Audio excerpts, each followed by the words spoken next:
So on behalf of Lieutenant General Morris, Commander of the Air Force Life Cycle Management Center, welcome to the 2022 Life Cycle Industry Days. This is our 7th annual LCID, and we're thrilled to have each and every one of you here. We are excited to bring you truly a national level, content-driven agenda that will make you very glad that you're attending in person for the first time since 2019. That dang COVID. We're proud to see this grow each and every year. And again, we have record numbers this year.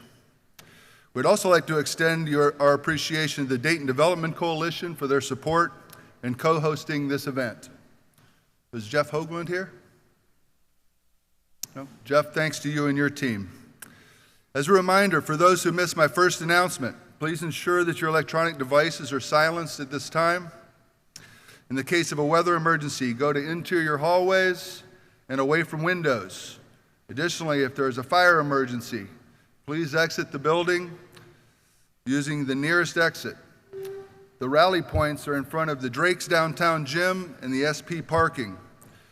If you need any assistance over the next few days, please identify any members with volunteer on their badge, and they will direct you accordingly.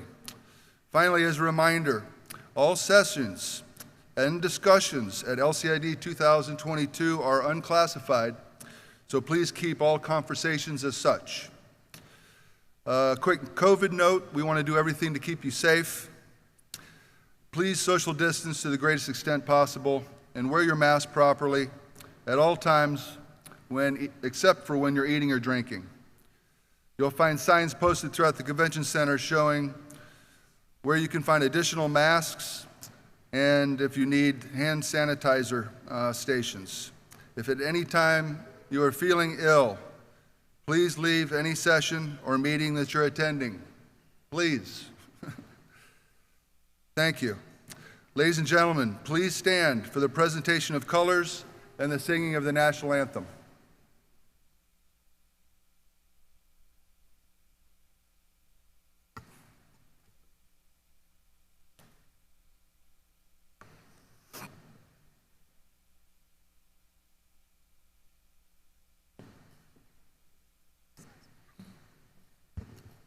You're fine.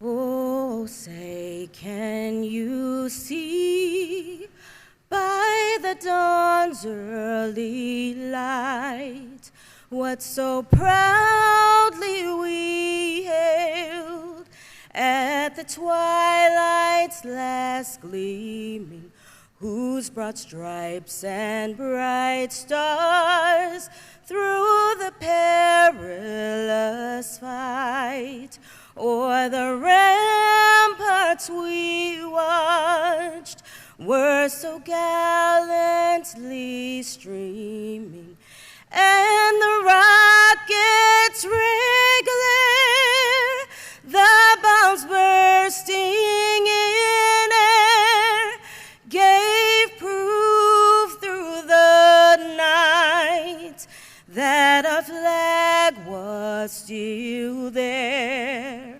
Oh, say, does that star-spangled banner yet wave o'er the land of the free and the home of the brave?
Thank you, Ms. Chantel Jones.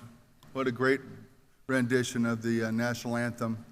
Thank you to our Wright-Patterson Honor Guard for honoring our flag to the utmost respect. Let's give them a round of applause.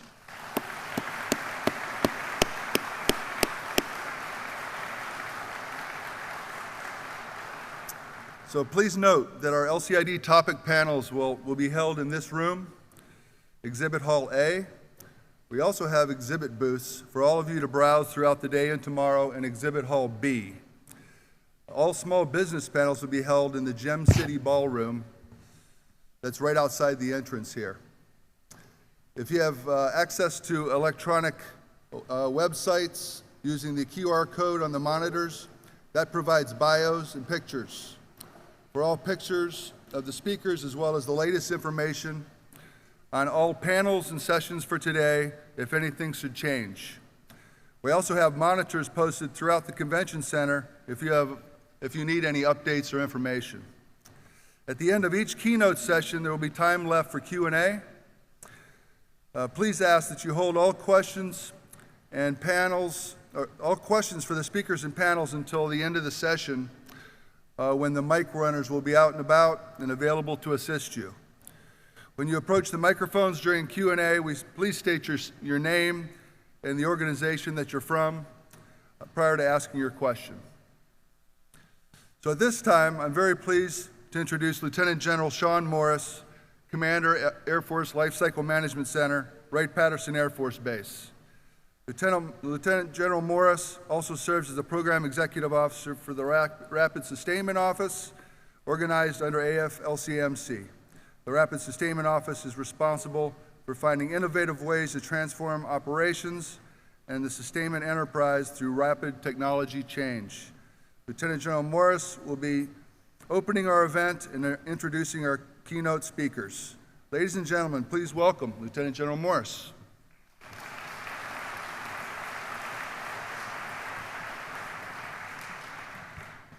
All right, good morning, everybody. Hey, super excited to be back at LCID in person, to see everybody's smiling eyes out in the audience. It's great that you're here. So hey, let me start with a few thank yous, and then we're going to get right to it. So first and foremost, thanks to the DDC, to Jeff Hogan, Elaine Bryant, for their fantastic partnership, not only with this event, but also with WDI, which has been going on the last couple days as well. I do want to thank General Pringle and her team for coming together based on a lot of your feedback, frankly, to think about how we better align these two events. And hopefully, if nothing else, we cut down your chance of a canceled flight by 50%. And so you're welcome for that. But we'll be both General Pringle and I are very excited for your feedback on how this week has gone for those of you who participated in both, as we try to make this even better going into next year. I do want to thank Sully for agreeing to be the MC, best to date MC. Great job. I also want to thank the LCMC team that put all this together. Ms. Whitney Speed in particular, who has kind of led these efforts. All of you know an event like this, right, is a lot of work. And so it takes a lot of effort by a lot of people, and so thanks to the entire team that put this together. In particular, if you see somebody walking around with a badge that says volunteer on it, please stop and thank them for being out here today. You know, again, it takes a lot of people to make this happen, and those folks gave up some of their own time to come help today. So we certainly appreciate their efforts. And then primarily, thank you all for being here. Right? We have taken your feedback from prior years, and we have tried to really build out an agenda to help you understand the roadmap for where we are going, not only in Air Force Lifecycle Management Center, but as an Air Force and as a department. Okay, and I view this like if you've ever had to follow somebody in traffic, like you're in the car behind them, it really helps if they put on their turn signal.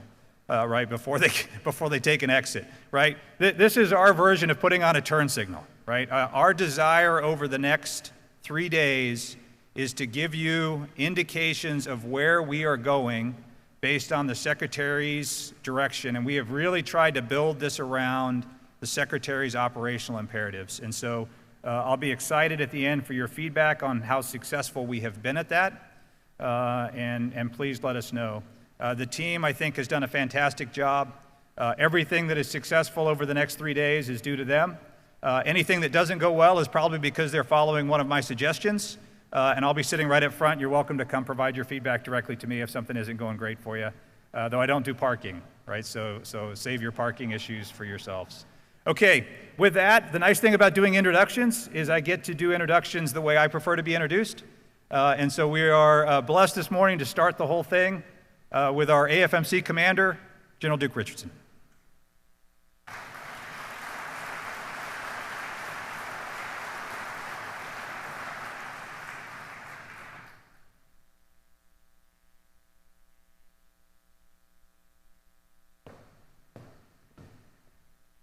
All right, good morning, everybody. Where's Chantel? She's still here? My gosh, I thought I needed a second cup of coffee. I don't now. That's fantastic. Really great rendition.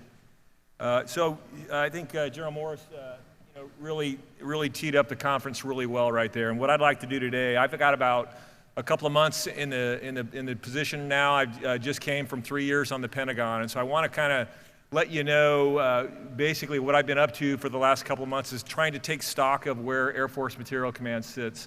Air Force Materiel Command consists of 6 centers, and you know, where should we head in order to do exactly what General Morris mentioned in terms of getting after those operational imperatives, while also keeping the Air Force moving, the Air Force that we have today. And so really that's my charge. We've got 6 great centers in which to execute that charge. I'd like to kind of set the framework a little bit, though, by starting with some context, and I want to do that by really starting at the top, and that's sort of how my staff has very quickly learned. I think big to little, so for me that starts at the National Defense Strategy. I want to spend just a couple of minutes there talking about the National Defense Strategy. Before I do that, though, I really am excited about being at this event. So we haven't had this, I guess, since 2019. That's when I left. So you really haven't had this since I've been gone. And so really excited to be here. You know, I am the AFMC commander, but I will tell you, I've logged a lot of time in Life Cycle Management Center. I've also logged time in the Air Force Research Laboratory. And so it's really great to come in this morning and see just a lot of familiar faces. And so we're a family. We're an Air Force and a defense industry family. So if you just think about that for a minute, it really feels good to be part of this family. And I don't want to let this family down. I hope you feel the same. And it doesn't matter whether you're sitting in a government uniform seat, a government a non-uniform seat, or a defense industry seat. Maybe we even have media here as well. We're part of that one team, one fight that Secretary Kendall talks about. And I can feel it. I hope you feel it too. None of us are any less important or more important than any other. And so I just felt led to kind of start with that. And so, so thank you for coming together. We've got about 89,000 folks in Air Force Materiel Command. That's a lot. And a good bit of them. I think LCMC is actually the second largest of those 6 centers. Okay, so National Defense Strategy, that's really where we have to start. And when you look at the National Defense Strategy, you really have to start with China. That is what we call our pacing challenge, and I'll get to how we're going to respond to that pacing challenge towards the second half of this speech. And so Secretary Kendall and Secretary Austin have really directed us to keep focus on China, in spite of what's going on in Russia. So we're definitely going to be doing that. And so what's China doing? If you just look at, this is not going to be a China 101, so to speak, but really what we're looking at is they're doing a lot of heavy military modernization, and they're doing it at a rate that's mind-boggling. So this isn't a classified forum, but if you look at some of the classified details, they're moving very swiftly across multiple domains in the military realm. And so that, plus a lot of cyber operations, economically, I would say we're seeing predatory economic behaviors from them, which are concerning. And then also, we're also seeing a lot of restriction or attempts to restrict freedom of action or freedom of movement. And so there's a lot of stuff that's going on that's pretty concerning to our national leadership and also our department leadership, Department of Defense leadership. And so turns out China's been watching us. They've been watching how we execute for the last 2 or 3 decades, and they've learned from it. I would say not only have they learned from it, but they've adapted their methods and maybe maybe even matched us in certain areas. And so we've got to respond somehow. I'll tell you, for the Department of the Air Force, AFMC is the mass for how we respond. Air Force Materiel Command, and all 6 centers that comprise that command. Not just about China, though. We also have to keep an eye on other more acute threats like Russia, for example. What's going on right now in Ukraine? We're watching that extremely closely. Their goals are a little bit different than China's. Their goals include things like, that desire to return to their preeminence, restricting NATO expansion, military rearmament, and then just having a general return of the influence that they have in that region.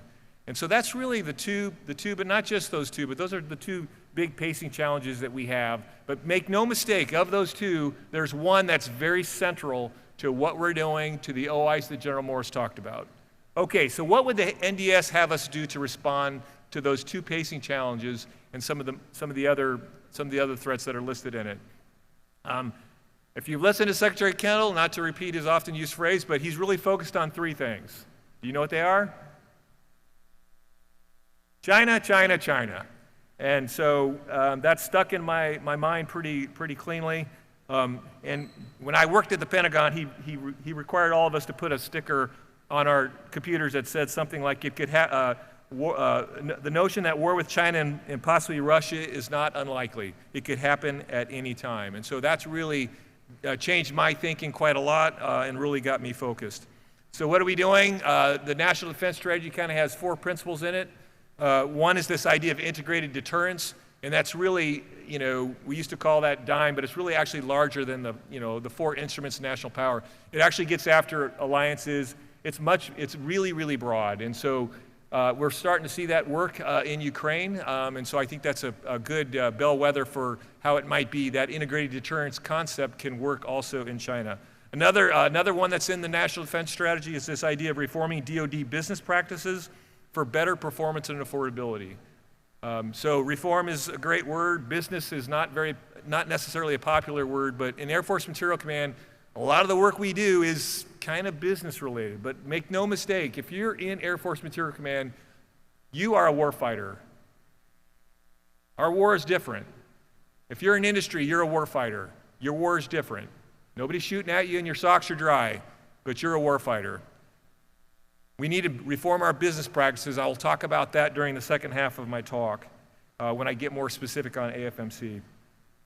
Third thing that's in there is this idea of strengthening alliances and attracting new partners. My time at the Pentagon, I saw that that was coming to life. And in terms of our views on exportability and even classification, taking, not just taking risk, I always hate that, taking and managing a risk. So we're very focused on this idea of exportability. The department has been talking about that for, at least 10 years.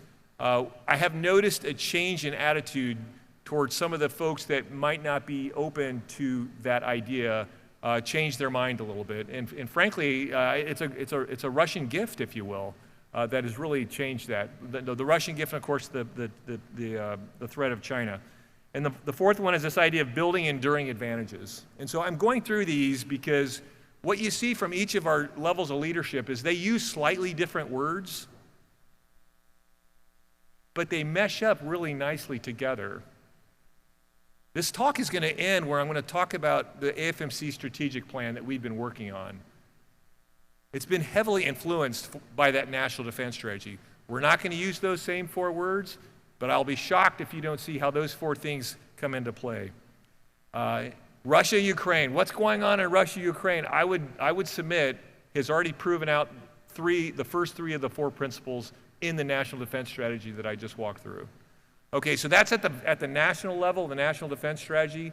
Let's drop down a little bit and look at how the Department of the Air Force has responded. And so Secretary of the Air Force Kendall and Chief Brown, they've been pretty vocal. The Secretary of the Air Force has got the 7 operational imperatives. I'm not going to run through those. I think if you get online, you'll see he's talked pretty heavily about those, so you can kind of see, one thing that I will say is that we're doing it a little bit differently is we're attacking those. Really, the Secretary is about getting, he really likes to get 3 groups of people together. He likes to get technologists together, he likes to get acquirers together, and he likes to get operators together. And so for each of those, you're seeing those three communities come together in a much tighter way than happened in the past. And I think we're already seeing benefits there. So while I won't walk through the 7 OIs, I do want you to know that there's a tighter linkage between those three communities. I'm hoping you saw that this week with Right Dialogue with Industries. And as Shaun Morris mentioned, you will definitely see it during LSID.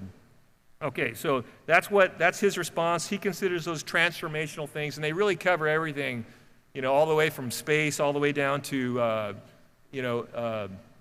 agile combat employment. And so we're seeing that pretty heavily come out. So then when you turn to General Brown, of course he's got his accelerate, change, or lose, and as part and parcel to that is he really gets into the nuts and bolts when he starts talking about his action orders. His action orders A, B, C, and D.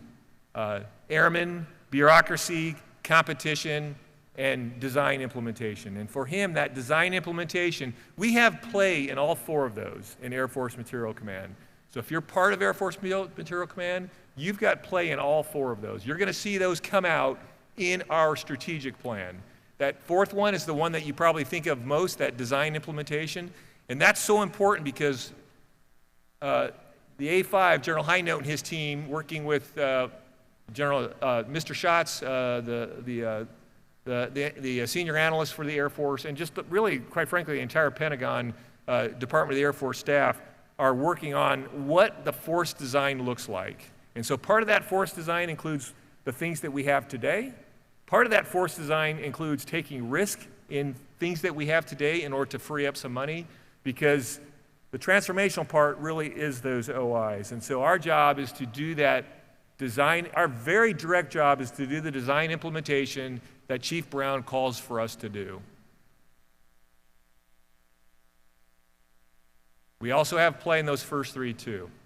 All right, so that gets to the chief. Now I keep winnowing down a little bit lower. Now I'm at the Air Force Materiel Command level. Everything that we do in Air Force Materiel Command is critical to the success of the Secretary's OIs and Chief Brown's action orders. Everything that we do. I mentioned we're working on our new strategic plan. It's not ready to be unveiled. It's coming along quite nicely. We just had a pretty healthy review of it yesterday. It is directly informed by Secretary Austin's National Defense Strategy. It's directly informed by Secretary Kendall's operational imperatives. It's directly informed by Chief Brown's action orders. I'm not going to share the strategy with you. It's not done. I'm going to share a couple attributes that we are very interested in pursuing. I'd love your thoughts on these, later, either after this session or maybe through other means. I will definitely be at AFA, and I look forward to visiting many of the vendors at the booths there and talking there. You should see me wandering around all over the place. So that would be a great opportunity to hit me up. So before I get into the focus areas, I just want to talk first about attributes. One attribute that you hear a lot is this idea of speed with discipline. That is definitely an attribute. And so in fact, it's been a hallmark part of the AFMC strategic plan. We're going to take that idea and expand it just a little bit. And this is a bold move. And we're going to do this to hold ourselves accountable. Secretary Kendall's been clear. He's not interested in going fast if he's going in the wrong direction. He really wants to make sure we're going in the right direction. He also wants to make sure that if conditions change, that we can pivot and go into a new direction. And so I've been thinking a lot about that lately with the team at Air Force Materiel Command. And maybe it was because it was during a run that the thought crossed my mind about the elements of fitness, physical fitness, and how would they apply to an organization like Air Force Materiel Command. And I reached the conclusion that they actually fit pretty well, and so I'll walk through them quickly. The first one is speed. We've always had that one. Speed is important, but it's not the only part of fitness that is important. And I'm going to call these attributes because I think going forward people will get confused with this idea of physical fitness applied to an organization. So for now, just consider them attributes that we are going to vigorously pursue in Air Force Materiel Command. If we get this right, we're going to hit all 6 of these attributes. The second one is balance, and that is the idea of if something happens, maybe we have a bad unsuccessful aero flight test, that we don't overreact, right? The bad news is not as always bad as it first sounds.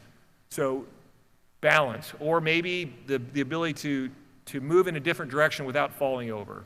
So I do think we need to have balance. We also need to have strength. And so it's not enough that we've got GBSD as our hallmark program that we like, which I love the program. We need that strength across all of our programs. One program is not going to get it done. Next idea is this idea of endurance. This is a long fight. So the fight in the material domain is a long one. We've got to have endurance. That means we have to pace ourselves. We got to make sure we don't burn ourselves out. We got to work with our teams. We got to do all that most important part of leadership, where we talk about actually taking care of our folks, sincerely caring about them and their personal lives. We have to have that endurance. And part of endurance comes with training and understanding when to keep moving and when good enough is good enough. We have to be flexible. And so, this is really speaking to our experts in the audience. So if you're an expert in the audience, your natural inclination is to try to reduce your personal risk in your functional area. We've got to be more flexible. We're not going to be able to run at pace if we all insist on minimizing our own risk in our own area. This applies to me as well.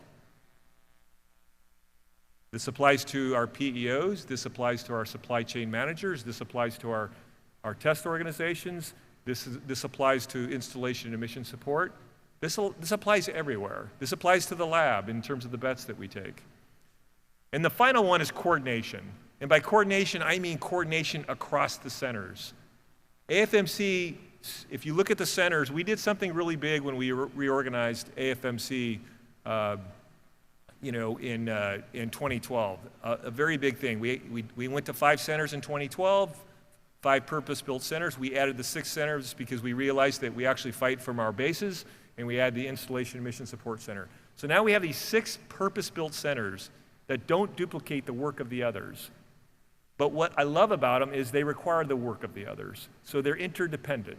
And so that's the coordination that I'm talking about. So we're going to be very focused on bolstering the coordination across the centers. But it's more than that. So General Morris, one of the charges that you're going to get from me is bolstering the coordination within LCMC. So it's coordination across centers, but it's also coordination within the centers. Very central. Okay, so that's the attributes. The reason I said it's bold is because that's a tall order to try to really get physically fit. We need to get our VO2 max up to 50, so we're like an Olympic athlete. And that's where we're going to be moving towards. So with that as a quick backdrop of that end state, if you will, that journey that we're going to be on, let's talk about the focus areas. Don't confuse the focus areas with the levels of effort that you're going to see in the strategic plan. But when we build out the strategic plan, I've asked the team to focus on these specific areas as we build that plan. You ready?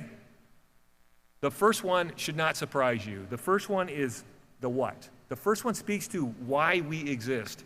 And it's this idea called deliver integrated capability. We're here to deliver. Make no mistake about it. And when I say deliver, I'm not just talking about delivering an aircraft. I'm also every other type of delivery that you can think of, including product support, including heavy maintenance, including supply support, including installation and mission support, including a program from the lab that we can transition into a program of record. That's what I mean by deliver. Integrated speaks to that coordination that I was talking about, coordination across centers. An integrated capability. We can't have program teams building stovepipes of excellence that only work with themselves. There's lots of examples that get used. Don't want to hurt any feelings, so I'll refrain from listing some of them, but you probably know which ones I'm talking about. We've got to make sure that the work of the command is integrated across all centers. The Future Force, that design that I talked about that A5 is working on, it does not close unless we have integrated capability delivery. I will tell you, I think the strength of Air Force Materiel Command depends on these centers. The strength of the Air Force depends on Air Force Materiel Command. So we've got to get that right. I mentioned the 6 purpose-built centers, and I believe it. And so we've got to make sure that our centers are integrated within themselves. And so LCMC, General Morris, I think you house 11 PEOs. You house the bulk of the Air Force PEOs in Air Force Lifecycle Management Center. So we've got to make sure that those PEOs are integrated. And I think the key to that is that horizontal staff that you have, your functional staff. Okay, so that's the what. That's why we exist. We don't exist for LCID. We don't exist for the Air Force Marathon. We don't exist for any of those things. We exist to deliver. That's job one. So who are we going to use to get that done? And so the second focus area is this idea of strengthening our team. When I look at Air Force Materiel Command coming in after 3 years, frankly, General Bunch did a fantastic job. I mean, the team is stronger than it was when I left it. And so kudos, but we want to make it stronger. We want to bolster it. We know that people really are the foundation. So when we say, hey, people are our most important asset, we mean it. I mean it in my heart, and I'm hoping that you're there with me. It really starts with the people. What we're going to try to do is make sure that folks in Air Force Materiel Command have that opportunity to self-actualize. I joke about this a little bit because I've been in so long, but really that's what keeps me in, is that desire, frankly, selfishly, to feel good about what I do, to self-actualize. That's at the top of Maslow's hierarchy of needs. We want to make sure that everybody in Air Force Materiel Command has an opportunity to achieve their dreams, to achieve their fullest potential. Whether they do or not is up to them, but we've got to make sure that we remove barriers and provide the training so that they can do that. I don't think that's any different in industry. So I would charge industry that's in this room to take that one on as well. We've got to make sure that we push decisions down to the lowest level. That gets after Chief Brown's Action Order Bravo. But you know what? Just pushing things down isn't enough. We actually have to make sure the workforce is trained. And so we're going to be hitting that pretty hard in terms of making sure that when we actually delegate work down, that they're ready to accept those responsibilities. I do think that's how we get after those elements of fitness, is by making sure that the workforce is trained at the very, very lowest levels, almost to the point that we're uncomfortable, and then delegating the responsibilities down to that level, and then see what they do. I think they're extremely capable. I know they're way smarter than I am, and they've got a heck of a lot more energy than I have. So let's get after that. So the Digital Transformation Office inside Air Force Materiel Command, I'll just give you a couple of examples. We work with LCMC, and we sponsor an Introduction to Digital Transformation course that's I think we've had over 600 attendees over the past 18 months. That's great. That's a great start, General Morris. Got to do more. We got to do way more than that. I'm not going to say it's mandatory. People will freak out, but my gosh, why isn't it mandatory? We really have to up the game. I'll talk about digital in just a few minutes. We're also teaming up with Secretary of the Air Force for acquisition, the personnel office called AQH, with AFPEO to build a course on this modeling language called SysML, which is the standard modeling language that we're going to use. And so, and then we're also building procuring Cameo licenses so that when the students leave the course, they can immediately go back and start building their system in Cameo. And so this is a start. It's not the end. Bob Fuchs just came in. Mr. Bob Fuchs just came in from the F-35 Joint Program Office to be the Materiel Command Director of Engineering. Talk with Bob. He's got his marching orders. He knows this is important. This is something that I'm going to be personally involved in. All 6 of our center commanders will be personally involved in this. And so strengthening the team is that second focus area. There's a lot to it. And it really starts from sessions, how we bring them in, how we introduce them to this culture that we're trying to do, how we describe those 6 fitness attributes that I mentioned. And so now let's get into the how. We've talked about the what and the who. Let's talk about the how. The how, get ready, brace yourself, we're going to revolutionize our processes. That's how we get after those 6 elements of fitness. And so really for me, that starts with this idea of digital material management, okay? It applies to all 6 centers. And so I want to spend a few minutes describing that a little bit. It's not about digitizing paper. So if you send me something that you would have handed me in a PDF, if you send it to me in a PDF and you're like, hey, sir, I'm digital, nice try. If you try to take the process you're following now and just digitize it, that's also not what I'm talking about. I'm talking about changing your process, transforming your process. The Secretary wants to transform our capabilities. We're going to transform our processes to deliver those capabilities. And so it really starts with digital. I'm on a digital journey myself. And so it would not be uncommon for you to come to my house on a weekend and see me YouTubing and watching videos. So we're going to build our own content so that we have that base as well. I mentioned it applies to all 6 of our centers. Let me describe why I say that. And I'm going to walk you through the life cycle from left to right. This is not going to be a digital transformation course, but I'm just going to try to give you a sense for it. It really does apply to every single stop. So if you think about design, that's the idea of using physics-based models to optimize physical design parameters for performance and cost. So I don't know, General Bartolome is somewhere in here, you know, there he is. So sorry, I'm going to use your GBSD example. We did that in spades there. If you've been to the sandbox at Hill Air Force Base, it really comes alive. That idea, before you even finalize, well, before you bend any metal whatsoever, of changing design parameters, because we have compute power and physics-based models that are actually pretty accurate, we can change and iterate parameters really, really fast and see how they affect performance, and then also model how they affect cost. And so we did that in spades on that program. So in the design phase, digital material management is coming out in a big way. Okay, then once you've got that done, now you're more into development. Now we've got to use the systems modeling tools. I mentioned SysML as the language that we're using. It's not just the language we're using. Commercial's using it as well. And that's this idea of taking, completely transforming how we're doing systems engineering, allocating the warfighter's requirements down to the lowest level, and making sure that that the design closes and that we haven't left anything out.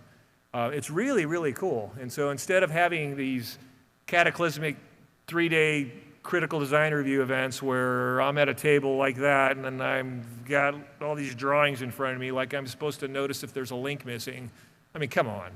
And so that's no way to do business. And so design reviews, I think, are going to eventually become a thing of the past because they're actually going to be happening all the time, every single day. We've got programs that are doing this now, where we've got design reviews happening as a normal part of the workday. We'll probably still have something called a CDR where people like me go there and give it the stamp of approval, but really it's been going on the entire time. That is happening in programs today, okay? So that's what I mean by development. So what that also does is I think it completely changes this idea of this contract data requirements list, the CDRL we call it. It really changes it because rather than waiting around for something to plop on my desk to review, the CDRL's happening all the time. And so the schedule's happening all the time, it's live. And so it really changes that, and it's a mind shift. That's why that training that I mentioned earlier is so important. Tests, same thing with tests. Now we can do traceability of test verification, and because the models, if we get them right, we can actually do more virtual world testing and less real world testing. Once you get into manufacturing, still applies in a very, very big way. And so if you look at what the T7 has done in terms of reducing the time to put an aircraft together, it's pretty remarkable. About an 80% reduction in labor hours. And so it's just fantastic. I'm not going to go through all the details of manufacturing, but if you're in defense industry, you need to start examining how that might change your manufacturing operations. One thing that I love about it is that it pushes a lot more of the manufacturing off the critical path, and it expands the industrial base. So if you're a small business out there, these sorts of methods allow you to play in a much larger way because we can move manufacturing, we can move it off premises, and get more sources involved. And so there's just the benefits. I'm just trying to think of the cons, but the benefits are just so pervasive. And then when you get into sustainment and modernization, so one of the tools that we have adopted as a standard is this tool called Team Center, and that's really going to be the data house for us. And so once we get into sustainment, having all that supply support data there, the design data, housed in Team Center is going to be a real strength for us going forward. And not just for the Department of the Air Force, but for the primes as well, and also for the vendors, which of course also affects our ability to do modernization. So that's a very, very fast walk from left to right across the life cycle. It also applies to Installation and Mission Support Center. If you look at the work we're doing at Tyndall to make a digital twin of the installation. And so it's pretty cool. I am quickly running out of time. I just want to run through some very quick examples. I want to leave you with the point that this idea of digital material management applies to new systems. I mentioned GBSD. Think about NGAD. Think about T7. Think about the stand-in attack weapon. General Bartolome shaking his head. Yeah, you're happy when you saw that one, huh? So lots of good work going on at many of our locations. But guess what? It doesn't just apply to new systems. It also applies to more of our seasoned, our veterans, our legacy systems like B-52 commercial engineering, like F-15EX. We're not digitizing the entire aircraft in those cases. We're just digitizing the parts that we're doing in a larger way. There might be small mods that this doesn't make sense. So I'm not trying to say that this fits everywhere, but I think if it's a moderately sized mod, this is important and we should be doing it. And so I would challenge industry, I would challenge the government attendees that this is the future. So you got to either get on the bus or you're going to get run over by the bus. Okay, and so that's that's a part of how we're going to revolutionize the process. I'm going to be personally tracking that one pretty darn closely over the course of my tenure. Another idea is this idea of enterprise solutions. And really, I think the Secretary and the Chief, they expect that of us. Is in order to keep pace with our pacing challenges, we've got to embrace enterprise solutions. We can't have stovepipe things. There's lots of examples here. One is quite frankly, this idea of Platform One, which is our development environment for developing our systems. That is our enterprise solution. That's the department's first enterprise scale DevSecOps environment. And so we're all in on that. The base is growing. And so if you're not on Platform One, get on it. Next one that's sort of related to that is Cloud One, which is our enterprise cloud environment. Guess what? Platform One rides on Cloud One. You would expect it to. So when you think about Cloud One, don't think about a vendor. It's not really about a vendor. In fact, there's multiple vendors that are part of Cloud One. Cloud One is about a standard, an architecture that's there. That's really what it's about. And so Platform One is the same thing. We can actually have instantiations of Platform One in different places. Those are our enterprise solutions for doing development. We're going to use enterprise solutions to do our work so that we can develop enterprise solutions like Common Aviation Support Equipment. Is Leah Kirkwood here? Common Aviation Support Equipment. Wow, we've got a lot of peculiar support equipment. So if you're a PEO out there, or if you're in industry, your first push is going to be to support equipment that's common. Agile combat employment requires it. We don't have enough C-17s to transport a bunch of peculiar support equipment for your crown jewel program. Your crown jewel program is one of many crown jewel programs, and it needs to leverage enterprise solutions to the max extent. Same thing with log IT. I mean, there's just a ton of examples. So I've got to wrap this up. I do want to leave about 10 minutes for questions. And so that's the how. That's that. When I say revolutionize, that's really just the start. We're gonna the Secretary Kendall again. Duke, I'm not interested in going fast if it's the wrong direction. So we are being deliberate about building that strategic plan. We want to make sure we get it right. It'll take a couple more months before we get it right. We will flesh it out with lines of effort. We'll flesh it out with objectives. We'll track those objectives so that we can get after those 6 attributes that I mentioned at the very top. Again, roll it back up, systems engineering, right? The attributes lead to all the action order fulfillment, which leads to the Secretary's OIs, which leads to the National Defense Strategy. I just tricked you. I just applied systems engineering to our defense strategy. So we're also going to try to attack culture pretty hard. So we want to make sure that if you're in Air Force Materiel Command or you're part of the Defense Industrial Base that's linked up with the Air Force Materiel Command, that you consider yourself a warfighter. And so that's going to involve more intelligence briefing so people understand the threat that we're facing. And there's a whole host of initiatives that we're going to be applying towards that warfighting culture piece. And so in closing, Secretary Kendall's mantra, this one team, one fight, that applies to Air Force Materiel Command. Air Force Materiel Command is part of the fight. General Morris, your center is part of the one team. Every industry partner here, you're part of the one team. please, when you leave this room, if you take nothing else away from what I say, you're part of the one team that he's talking about. And I invite you to join us. We're running out of our most precious resource, which is time. We've got to figure out how to run at pace. And we will do it. We're Americans. We've always done it. And we're going to do it this time as well. With that, I will close and open it up for questions for the final 10 minutes.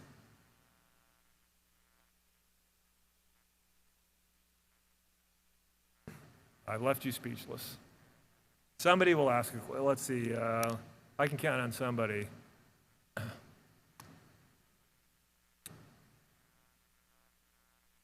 Okay, everybody just wants a break. Oh, yes, sir.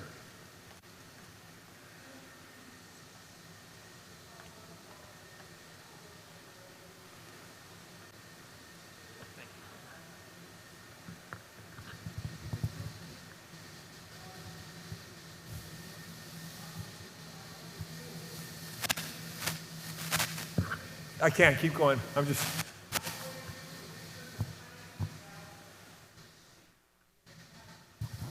Oh, is this for your question?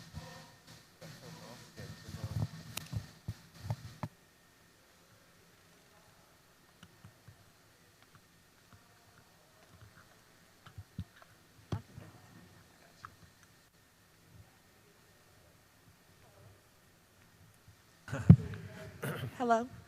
Everyone, for the Q&A sessions, if you could please line up within the rows so that a mic runner can assist you. Yeah, yes, sir. Great question. I agree with you. I mean, I'll tell you. And so I absolutely agree with you. I think part of the strength of our system is a weakness of our system, and that is, like, even when I came into this job, so the first questions I get are, what are you changing? Because General Bunch had us on a path. And so I think it starts with humility. When we're on good paths, let's just roll with it. And so when you see the strategic plan that I mentioned, you're going to see a lot of General Bunch in it. And we should give him credit. And I don't care if we do. And so there's a continuity of, if we're on the right path, we need leadership. As we transcend leadership, that's really the key. Is, as you've seen it so many times when new leadership, and it doesn't really matter what level, at the national level, really down to the squadron level, somebody comes in and they've got to leave their mark, and they completely overhaul stuff. Now, leaders are required to take action. So I'm actually required, if I see something that needs to be fixed, I'm required by law as a general officer to fix it, which is pretty scary sometimes and keeps me up at night. But if something is actually working pretty well, we're gonna roll with it. One example is General Bunch really pushed hard this diversity, equity, inclusion, accessibility within Air Force Materiel Command. I've examined it in great detail. We're going to tweak it a little bit, but we're not changing it to any large extent because it's really good. It's taking us to a good place. And so I could go through a digital transformation office. He actually set that up. We're going to tweak it. I'm probably going to be more ridiculously emphatic about it, but really he started that. And so to answer your question, I think what we really need to do as a nation is if we're on the right path, let's keep pushing it even when we have leadership changes. If we're not on the right path, let's adjust, because remember, back to the elements of fitness, we've got to be able to pivot. When we get new information, we need to be able to pivot. And so I just think all too often we lurch from left to right. And sometimes, frankly, I wonder whether it's just people feeling like they have to leave their mark. So, yes? Hey, General Richardson, Steve Laymeyer from ANSYS. Morning, sir. Sir, in 2021, General Bunch's #1 priority was digital transformation, and it didn't make it over the funding line. Previous game-changing efforts like condition-based maintenance, unless they're written into requirements, they don't get funded. Without a PE, things don't get funded. Digital transformation needs to happen. You know it, we all know it, but there's no dedicated funding for it. What is the Air Force or AFMC's plan to fund digital transformation? Thanks, sir.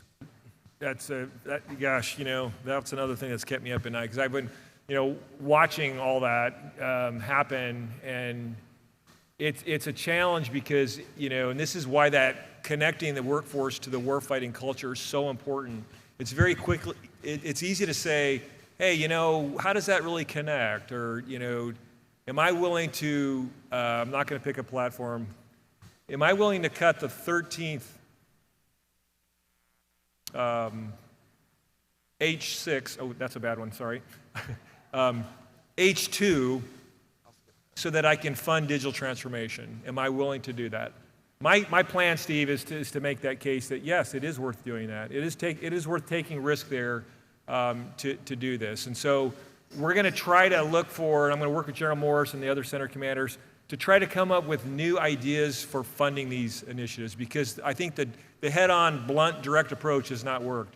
I'm not sure it's going to work, so we're going to have to look for other indirect methods of funding that. I think, the silly example I like to give is Jackie Janning last. Do we ask Secretary Kendall or Chief Brown whether they want airworthiness? We don't do that. Do we fund it? Yes, we do.